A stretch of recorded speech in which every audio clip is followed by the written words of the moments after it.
Hi knitters, welcome back to Aro Knits and Pearls. I'm your host Aro of Aro Knits and Pearls. As always, you can find my Ravelry, Instagram, Ko-Fi, Patreon linked in the description below, as well as links to any dyers, makers, designers that I talk about in today's episode.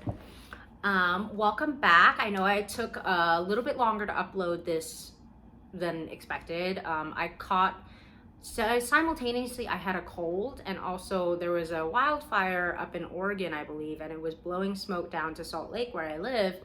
And I'm asthmatic, so the air quality was unhealthy for about a week for sensitive groups, which I am part of as an asthmatic person, and like I couldn't make a sound. It was real bad. But now it's all good. Now we're all good. So here I am. Sorry I'm late, but there is a lot to show you guys, like a lot. I'm surrounded by yarn on all sides. First things first, what I'm wearing. I'm wearing the Merkel pullover by Gannon, I believe. Mary made that. And again, she's linked just like everybody else will be. So check that out in the description. This one I did in Wildwood fibers, if you guys recall. The pattern called for a worsted weight, but I got DK. And Wildwood fibers, her DK was so soft and squishy that it really, like, it fit perfectly. Like, the gauge was on point. Love this. And the colorway that I got is Pearlescent, which is this really soft, creamy lavender. And the slight variegation you guys see, it looks amazing in the stitch pattern. And my friend Megan, who I just spent the day with at the Botanical Gardens, she was just telling me, she's like, yeah, I got Pearlescent in 2 bases because I liked it so much in your Merkel pullover, so thanks for that. And I was like, you know, Megan, I would say I'm sorry, but you've also got me to buy a lot of yarn that you use because I liked it, so this is just an enabling circle, just the 2 of us. Anyway. Yeah, so that's what I'm wearing. Love it. It's so comfortable. It's probably one of my coziest knits that I own, just because it's really easy to throw on and pair with skirt, jeans, whatever. Love it so much. Ugh. Yeah. And April of Wildwood Fibers, she is chronically ill. She has Lyme disease, and I think I've shared this before, but one of my oldest friends growing up, she had Lyme disease, and I saw how difficult it was for her after she contracted it, and I just... You know, it's really nice to support people. Yeah, and like I said, the colorway is just stunning. Stunning. Okay. So that was what I'm wearing. Before I forget, I have a lot of FOs to show you guys. Like a lot. And then I'll show you guys whips. I know I'm going out of order, but there's a reason. Is there? Probably not. Okay, so one of them, is the Miles tee. So all of these have been released, which is good. This is the Miles tee by Ozetta. I think when I showed this to you guys, I barely had like the body joined. I love this thing. It's so comfortable. The back detail is really what stands out to most people. But what I love the most, in my pictures you can see, I love this curved hem. It's so good. Like, the short row shaping is so gentle. And it's just a really well thought out pattern. I love the small details. I love the finished look of the folded over hemline. I think it's super neat. That back shoulder detail, everybody loses their minds over. And it is really cute. It is really cute in person too. Like, just, it is the perfect knit tee. And it fits like a real t-shirt. So that's how I would think of it. Like, it's got that, you know, that classy casual look where people spend like a ridiculous amount of money on the perfect soft white t-shirt.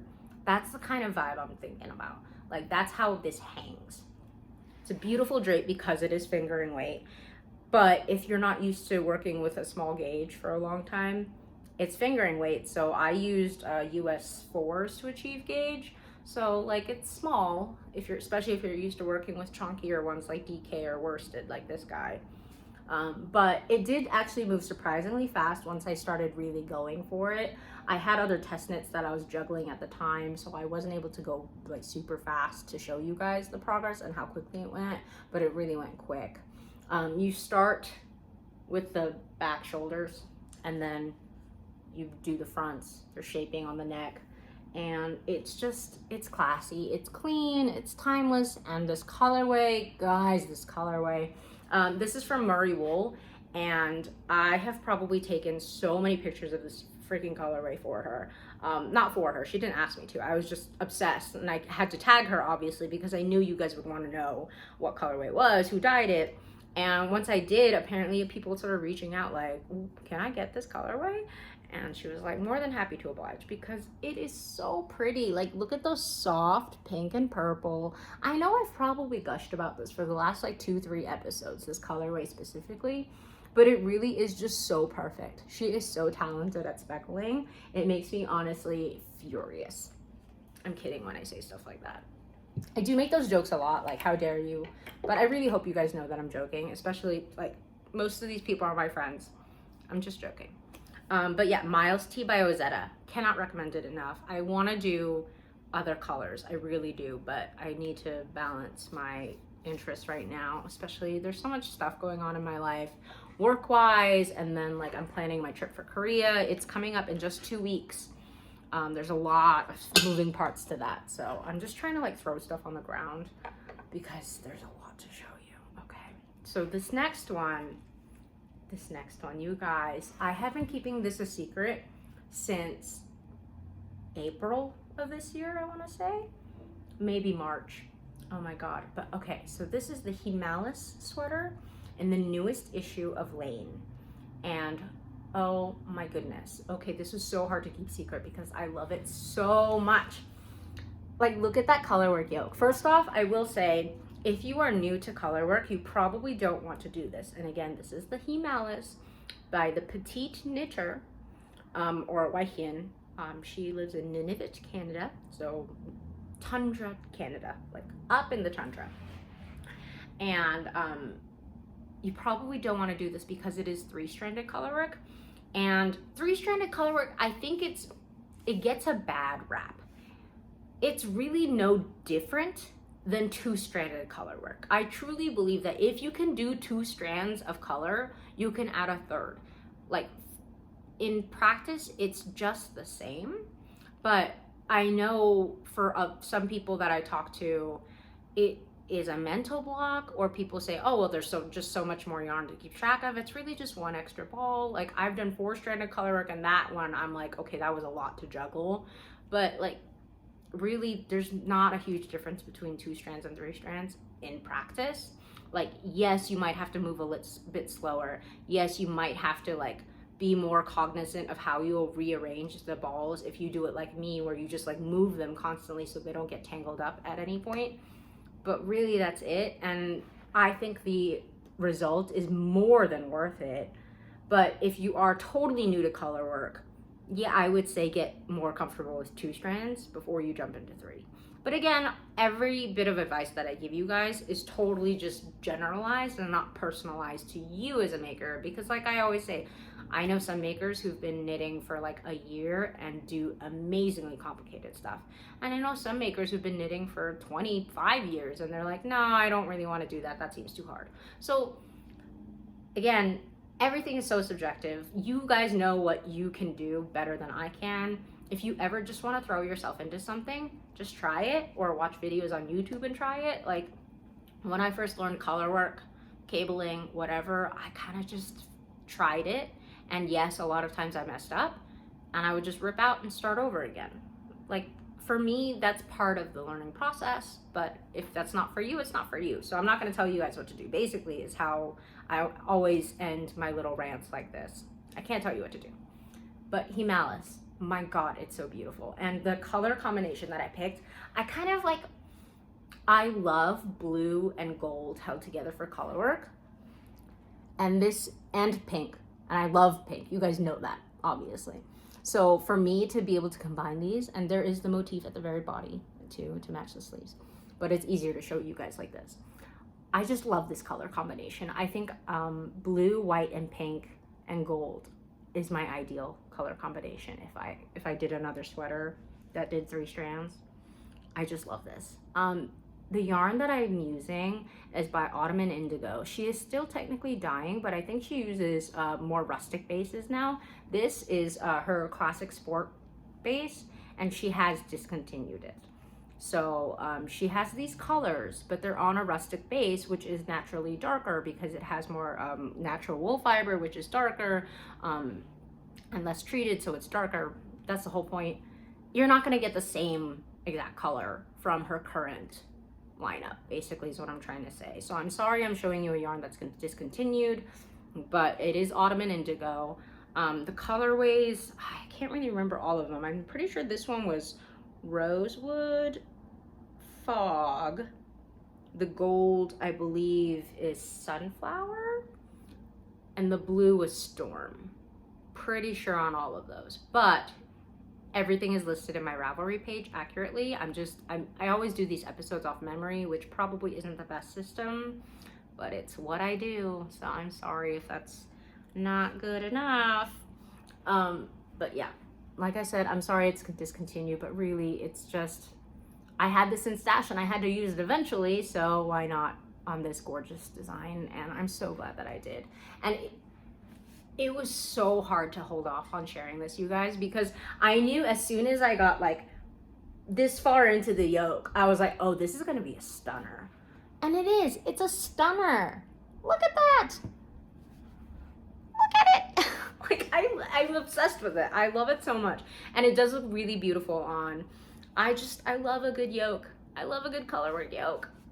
And I haven't done one in so long that it was really good to get into this again. And I'm so glad I finally get to share this with you guys. Again, this is in the newest issue of Lane magazine, and it is out currently. So please get the magazine. There are so many stunning patterns that I want to make all of them. There are a lot of really amazing patterns coming out these days. It's killing me. But this is definitely one of them. Hiemalis by the Petite knitter in the newest issue of Lane. Go get it. Okay, put that on the ground. And then the final finished object I'm going to show you guys is actually not finished at all. This is the Knit Me If You Can sweater. Knit Me If You Can is named that because the way she did it is she had I-cord like sewn on that read Knit Me If You Can. And she told me, and she told all the testers, that you can change whatever writing you want. And I thought about it and I was like, I don't want writing at all. I want daisies because I love daisies. And then I did a couple and I tried it on and I was like, I hate it. I hate it because, and again, this is not to knock the pattern at all. The pattern is gorgeous. I've talked about it before, but the neckline, it's that rounded neckline, but there's shaping. So it looks just professional. It has that extra je ne sais quoi. That's just classy is how I can describe it best. It's classy. It has a refined touch rather. And I love that. Oh, that's one of my hairs. And I love that. But the problem is when I tried on with the daisies, the I-cord weighs down with the gravity of the fabric. It weighs it down because it has weight. And so the flower gets stretched out. And you see here, it's not flattering. It's not. Like it looks fine when I lay it flat, but it just doesn't look as nice. And so now I'm gonna rip out all of it, all the daisy. I'm gonna take it off, which was annoying because I also got these like adorable little circles by doing an I-cord and like rolling them up like a little snail. And it took a lot of effort. And it was so cute in theory, but when I wore it, I was like, I hate it. So honestly, I don't know what I'm gonna do or if I'm just gonna leave it plain, because like what I wanted to do with this one is I wanted it to be professional enough to wear into the office, and I believe plain it is. But with the I-cord detail or any I-cord detail, I don't know, I might just leave it plain. I will say I did shorten the body by like an inch because I wanted it more cropped. And I did choose to shorten the sleeves and then go with 3/4 and do massive decreases on the sleeve. So what I did is I knit to my desired length, and then I knit 2 together all around. I knit 1 more round, and then I did knit 1, knit 2 together again, pretty much all around. So that's how you get this like super dramatic cinch. And then you have the ribbing on the end. And the ribbing, you know, it's ribbing, so it stretches out, so my forearms can fit, I promise you. And it's super pretty, super cute. Actually, like this type of raglan and the fit of it, it reminds me very much of a vintage sweater. like a 1960s fit, if you will. Especially with a long skirt, which is usually what I wear to the office. I wear a long skirt. And it has this kind of vintage feel to it, so I feel like it's gonna be fine. And it has the dramatic poof, so it's not plain, even though it's not gonna have this I-cord detail on there. I do realize kind of now it looks like fried eggs. But anyway, it's not gonna have that anymore because I'm not happy with the weight of the I-cord, how that works out. Take my word for it. Obviously, if you guys wanna try this pattern, it's beautiful. Like the base pattern itself, I kind of want to make another one because I really do love the fit of this, and I love that neckline. Like I said, it's just such a delicate, refined touch. But if I do it again, I'll skip the I-cord. But I've seen really creative ideas. Like there's this girl that embroidered, she didn't do an I-cord, but she did a chain embroidery of a cat face in like a line drawing, and it's super cute. Super cute, but obviously she came up with it first, and I don't want to copy, and I think I like it plain better. But like I said, this is the Knit Me If You Can sweater by Colibri, and I did do the sleeve mod, which I believe now I've gone through excruciating detail, so I will stop boring you guys. But I really do love this sweater. I know I want another colorway in it. I just don't know when I'm gonna make it, but we'll get to that when we get to that. So those are the 3 FOs I have to show you. I still have one secret test knit from earlier this year, and that won't be out until like November, so you'll see that way after I've been back from Korea. I'll talk about that in a bit.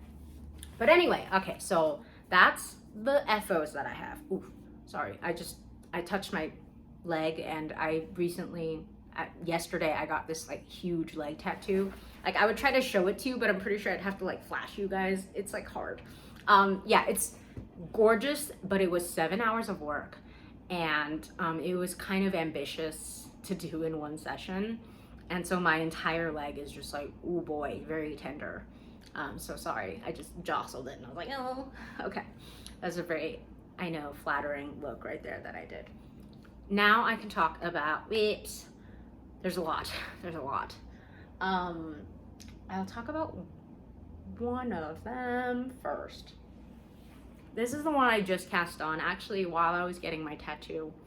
So most of my tattoos are on my arms. In fact, all of them except for the leg one I just got. So all of my tattoos are on my arms. So I've never been able to knit while I get tattooed because I kind of need both hands to knit.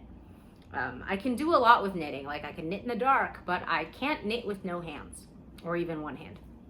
But with my leg tattoo, I could knit. So this was the first time I could do that. And I did manage to get a lot done. I did nap for one part of the tattoo before it got painful. I will say the leg tattoo was a lot more painful than the arms. My arm tattoos, I literally fell asleep. Like I've napped through almost every single arm tattoo I've ever gotten. But the leg one, that got spicy. It got spicy. But after my nap, I did wake up and then I started knitting. And this is what I got so far. It's not a lot to show you. It's just a rectangle right now, basically. But what this is, it is going to be the Dad Sweater by Emily Curtis. Her Instagram handle is MWeCurt. And Emily is a lovely human being. I got to meet her in person in Portland. We were outside the Naughty Lamb, and I saw my middle school friend, Sylvan. I think I talked about. I saw Sylvan outside, and we haven't seen each other since we were like 12 years old. But she still looks the same. And we recognized each other, and we were talking, and Emily was there, and it turns out she's really good friends with Sylvan. And I had seen Emily on Instagram. I was like, you're the girl with the super cute stripy t-shirt. And she was like, oh my God, I watched your podcast. It was funny. And she's had some beautiful designs since then, but it's never a line that I could do a test for her at the same time that she had a test going. But this time it finally worked out. And the sweater's called Dad Sweater. The Dad Sweater, and it is, so she calls it set in sleeve, but it's really more like a drop shoulder where you pick up, and with short row shaping, their shoulder cap is shaped like it's not a true set in sleeve. I know, well, most people when they hear set in sleeve are like, oh my God, at least I am, and I know my friend Megan is as well. We don't like seaming, but set in sleeves to me is like, but for her, it's like, no, it's picked up and it's just short row shaping. And I was like, okay, cool. I can do that. But it's called the dad sweater. And if you guys have forgotten, I don't have an awesome relationship with my father. Like, we have a good relationship considering everything that went on. If you want to know more about the background of my dad and I do recommend the Christmas Cries episode. I think that was like episode 27, something like that. It was the one where I'm wearing my Amara, my pink Amara, and I'm talking about Christmas and what that means historically now with my family. Anyway, don't want to get into it again, but like, my relationship to my father is complicated. It's complicated. So I didn't want to make a dad sweater, you know, that conception of the dad sweater as being something cozy, comfy, because to me, fathers are not cozy, comfy people. They are not warm, fuzzy, inspiring, and I don't want to think about that when I wear a sweater. So I am doing a colorway that I call, like, that's inspiring me to call it a mom sweater. So this colorway, I've shown it to you guys before on an earlier episode, probably last year. But this is the colorway Moonlight Densetsu by Hawari Bazaar. Hawari Bazaar is a dyer based out in Michigan, and she's lovely. And it's inspired by Sailor Moon, and you guys know I love Sailor Moon. Love Sailor Moon, have since I was a child. And this is what it looks like knit up. And you can see, obviously there's variegation, but it is very soft. I haven't alternated skeins yet, by the way. I don't alternate skeins unless I can go in the round, and that's not for a little bit, obviously, because I only have a rectangle. So we still got a ways to go, but this is how soft the variegation is. I know when you see it in skein, you're like, ooh, that looks like it could be abrupt, but it's actually very delicate. I'm just obsessed with this colorway. And I've been saving this colorway for a long time, like a long time. I told you guys, I bought this colorway last year and I showed it to you guys then. I've been saving it for the perfect project. And when I got the idea in my head of doing the Emily Kurt test knit to be the mom sweater instead of the dad sweater, I was like, I want something feminine. I want something soft. I want something that makes me think of all the feelings I have for my mom. And that's this. Like, it just makes me happy. And I've been saving it for so long. And it seemed like the perfect way to encapsulate all the good feelings I have about my mom. So this is why I'm gonna call it the mom sweater. Obviously I will use the correct hashtag so you guys can find it if you do follow my progress on Instagram. But in my Ravelry project page for this test knit, I will be calling it the mom sweater because I want it to be something positive, and that's what this colorway makes me think of, all the positive things. So that's what I'm doing. Oh, this is a caked up, by the way. I should show you that. So here it is knit as a fabric. If it stops rolling up, stockinette. And then the skein. And then the cake. You can see it. It's really beautiful. I love it. Maybe this should be the thumbnail.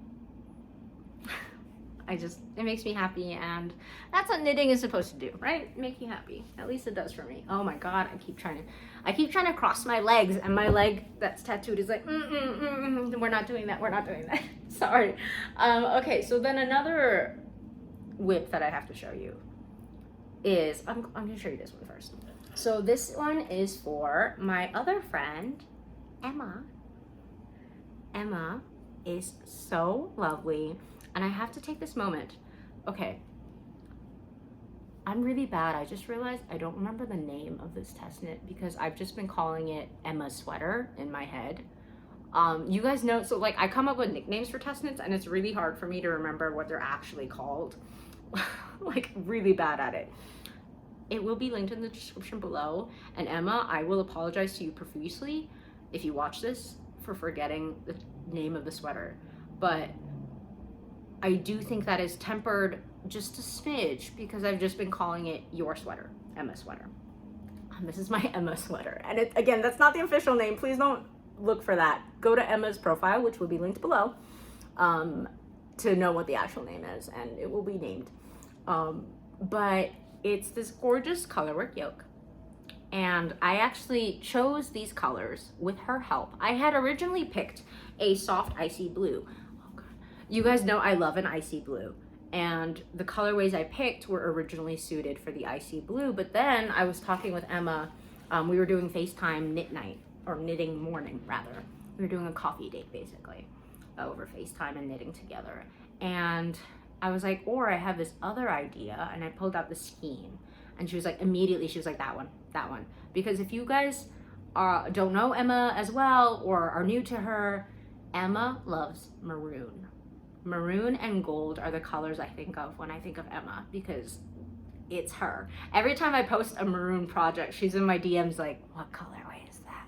Like, she loves it. So when I showed her this, she was like, that one. I was like, I knew you would like it. And I actually had 3 full skeins of this. So I could make a full length sweater. And this is originally designed to be a tee, but y'all know me, I prefer long sleeves, longer, probably 3/4 sleeves. Like obviously I show you guys the Miles tee, but even the Miles tee has a sleeve that goes down to like the lower upper arm. Does that make sense? Lower upper arm. Anyway, that's where it goes. Like, I don't like super short tees. I don't like my arms. It's always been a self-conscious thing. I just don't. So when I asked her if I could do a longer sleeve, I was originally thinking 3/4. She's like, oh, I'm actually going to start a long sleeve version. If you want, you can do one. I was like, sweet.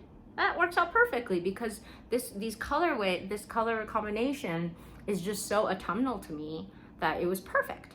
And this colorway, before I forget, is called Dolce Vita, which I believe translates to sweet life in Italian. And it is from Sugarplum Circus. This is on her regular sock base, so it is 75 superwash, 25% recycled nylon.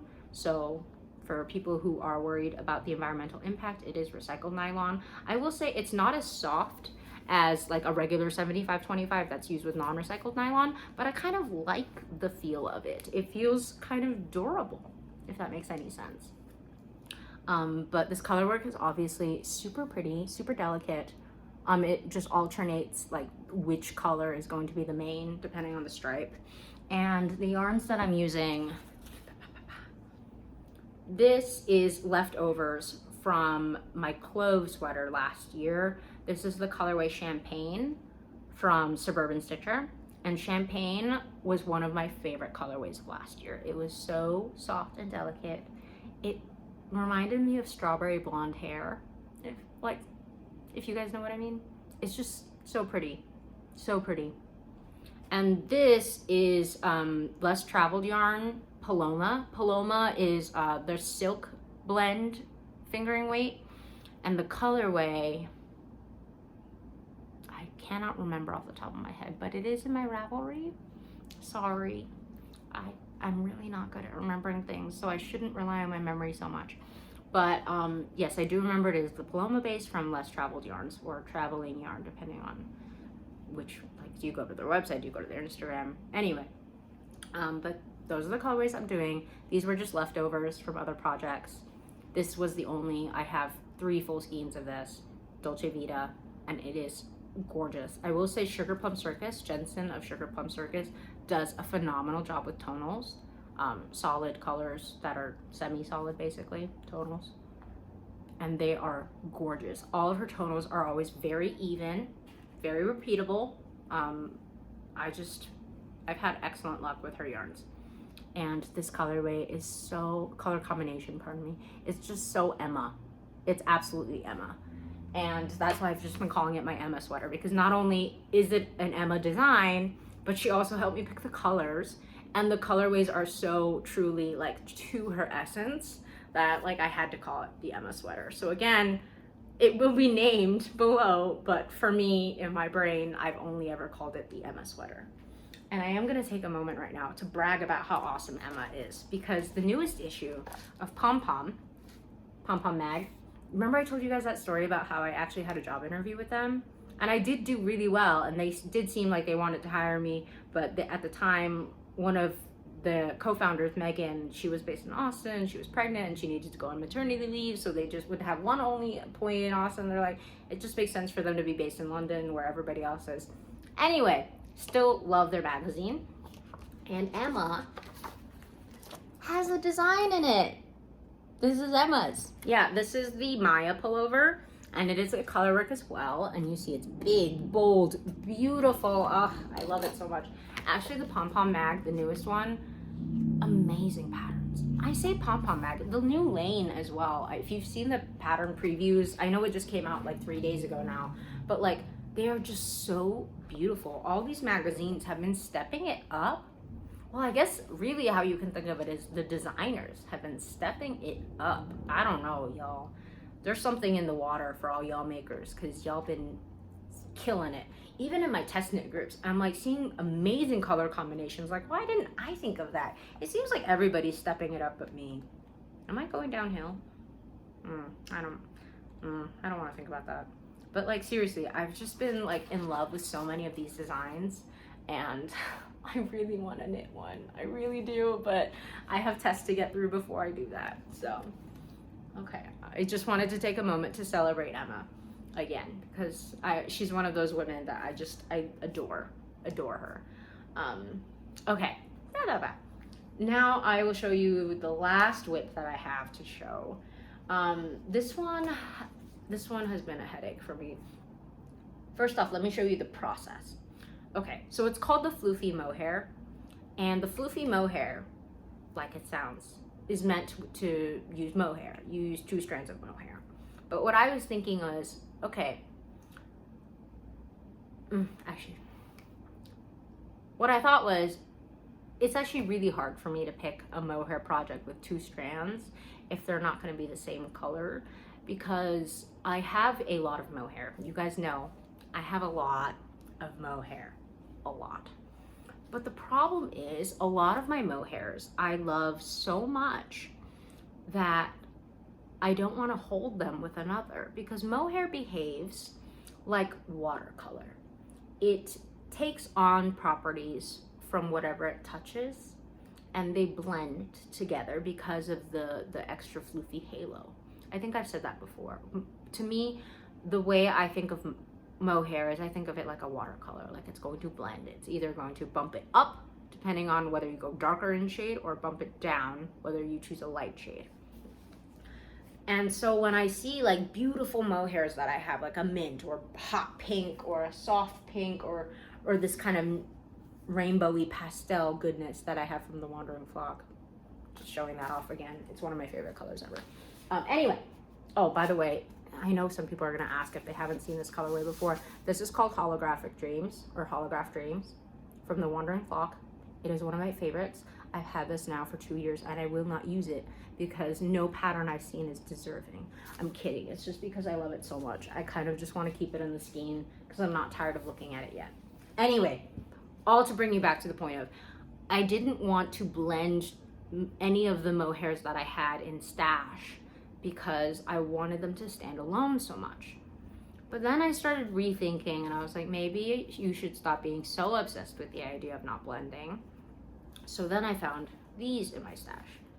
So this is actually a suri. Floofy mohair test is obviously meant with mohair, but I thought, what about a suri? This is Explorer Knits Moonstone. This was one of her most popular colorways of this past year. And for good reason. It is stunning. It is gorgeous. It is everything I love. It's soft, variegated, but soft, and just so stunning.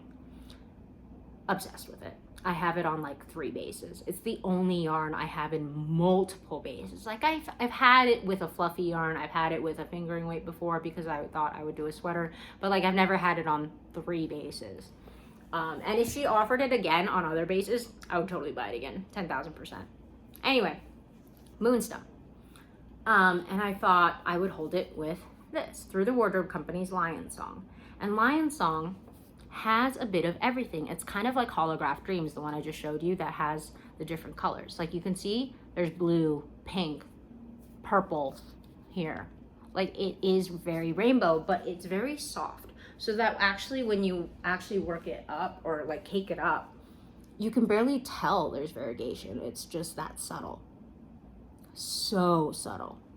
But so the idea was with the moonstone is obviously very purple, very pink in places. So I thought with the moonstone, it would tamp it down.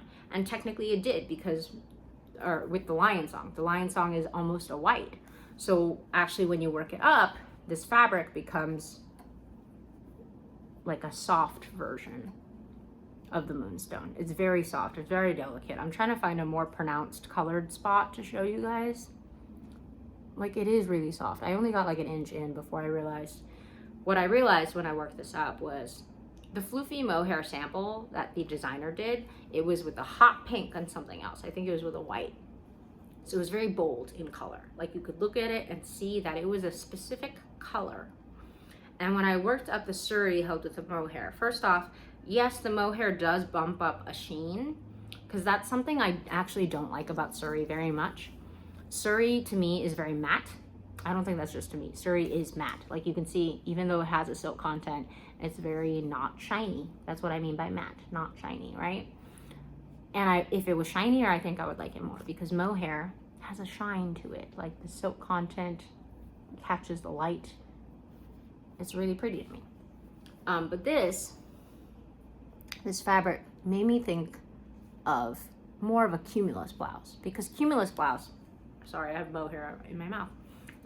That's the downside of working with mohair, or the upside, depending on how you feel about hair in your mouth. Does anyone like hair in their mouth? You're gonna get hate mail saying someone likes hair in their mouth. Okay, yeah, some people like it. Anyway, sorry. Okay, so when I first met her in Portland, she was wearing a cumulus blouse, and that's a design by Petite Knits, and it is stunning. It's Allie did hers in 2 strands of Surrey held together, and it looks stunning. It's a V-neck, very simple but beautiful. And on Allie, who is this statuesque model shape, it looks just dynamite. And I was obsessed afterwards with making a cumulus blouse in Allie's yarn. And as I was knitting up this fabric, I was looking at it, I was like, the Floofy Mohair, I envisioned in my mind with a specific color. To me, I don't know if this is gonna make sense to any of you out there, but to me is not a color, it is a vibe. Does that make sense? It's a vibe. Like, it's not a specific color, it's a feeling that is captured in a single fabric. Does that make sense? I don't know, but to y'all, but it does to me. So that's my explanation. So that's why I stopped. I got like an inch and a half in. I was like, you know what, this isn't gonna work. So what I decided to do instead was I looked through my stash again, and what I had in stash was, if I can find it on the floor, is I had a sweater quantity of this. This is Ito Sensai. This is a Japanese company. This is their Mohair Sensai. And was I holding this upside down? No, I wasn't. And this is 60% mohair, 40% silk. And I do love this because there is a really good shine to it. I've used Ito Sensai before in other projects, and it's probably one of my favorite mohairs. It's not as good as La Bien Aimé's mohair. That's still my favorite, hands down. Hands down. And this is only a 25 gram ball, by the way. So mohair usually comes in 50 grams. So the weight of half a skein of regular yarn. But this is 25. And I had 1 skein of this in stock. This is the Plucky Knitter in her mohair silk base. And their base is called Aura Lace, but the colorway is called Lavender in Bloom. And you can see it has lavender notes, purpley notes, but it also has this beautiful green and blue variegation. It's stunning.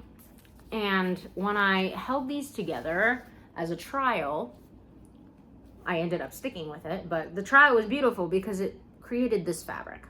And this fabric, you can see, has a specific color. It is closest, I think, to a cornflower blue.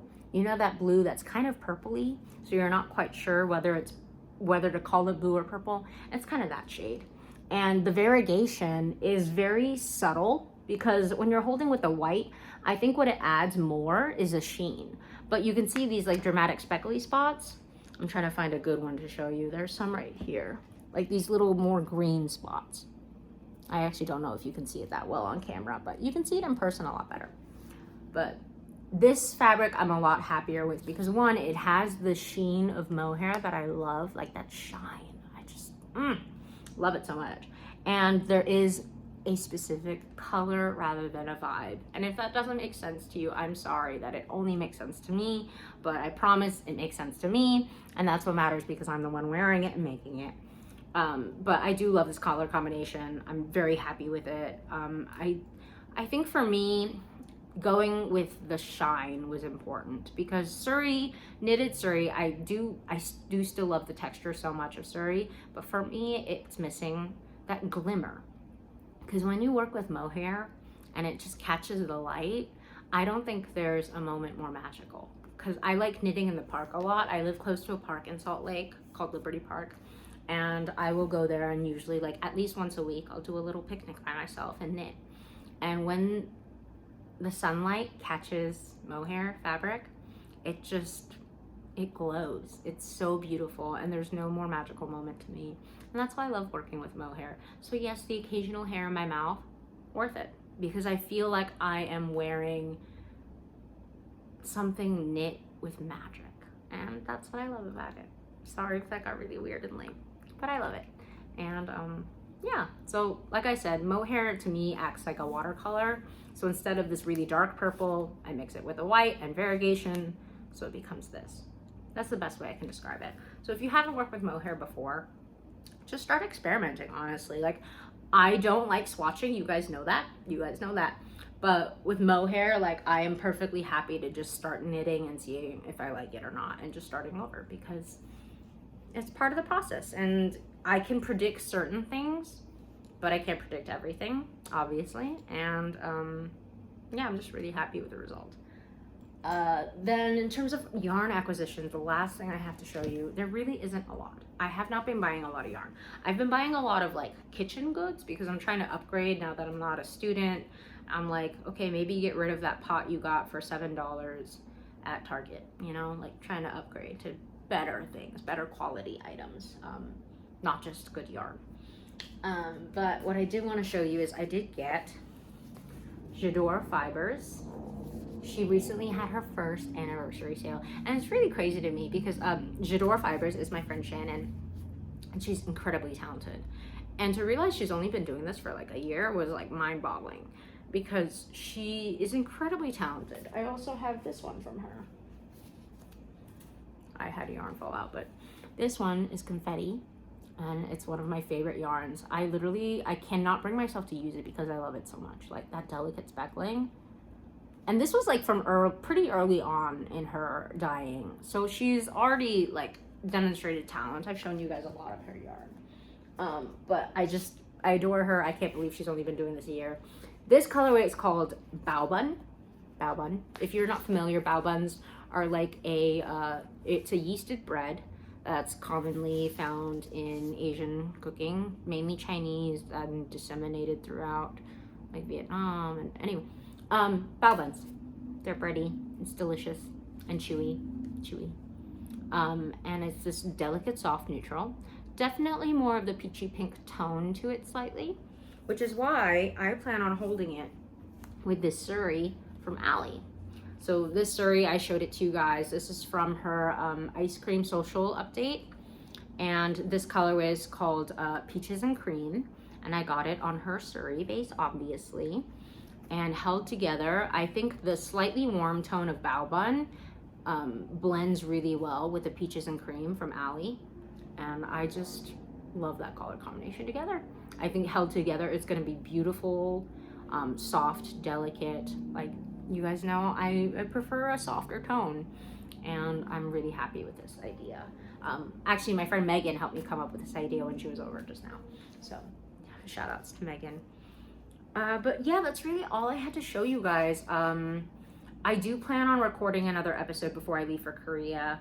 I leave the very end of this month. I'm really excited. I have a lot of plans. I don't know how much knitting I'll get done, honestly, because it's going to be a pretty packed itinerary. I'm only there for 3 weeks.